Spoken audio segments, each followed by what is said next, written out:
بسم اللہ الرحمن الرحیم۔ جس نون پر جزم ہو اس کو نون ساکن کہتے ہیں۔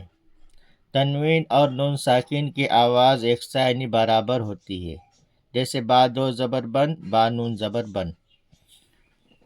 جیسے میں نے پہلے بتایا کہ تنوین کی آواز اور نون ساکن کی آواز دونوں ایک جیسی ہوتی ہے، اور ان کے قواعد بھی ایک جیسے ہوتے ہیں۔ آگے ہم جب پڑھیں گے تو اظہار کے قواعد، اخفاء کے قواعد، ادغام کے قواعد سب دونوں کے ایک جیسے رہیں گے۔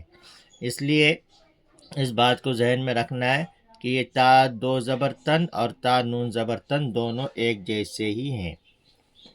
اب ہم اس کی مشق کریں گے۔ تا دو زبر تن، تا نون زبر تن، تا دو زیر تن، تا نون زیر تن، تا دو پیش تن، تا نون پیش تن، سا دو زبر سن، سا نون زبر سن، سا دو زیر سن، سا نون زیر سن، سا دو پیش سن، سا نون پیش سن، جیم دو زبر جن، جیم نون زبر جن، جیم دو زیر جن، جیم نون زیر جن، جیم دو پیش جن، جیم نون پیش جن، دال دو زبر دن، دال نون زبر دن، دال دو زیر دن، دال نون زیر دن، دال دو پیش دن، دال نون پیش دن۔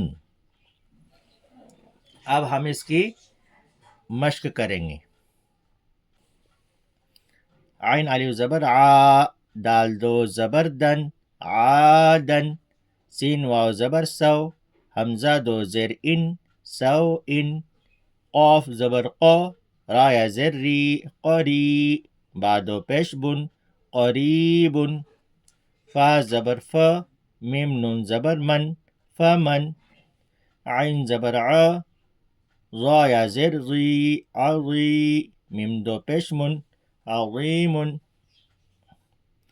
کاف نون پیش کن، میم زبر ما، را زبر را، مار، ضاد دو پیش ظن، مارض، را زبر را، سین واو پیش سو، رسو، لام دو پیش لن، رسول، شین یا زبر شی، حمزہ دو زبر ان، شیئا، غشاوۃ، غاسق، ہدن۔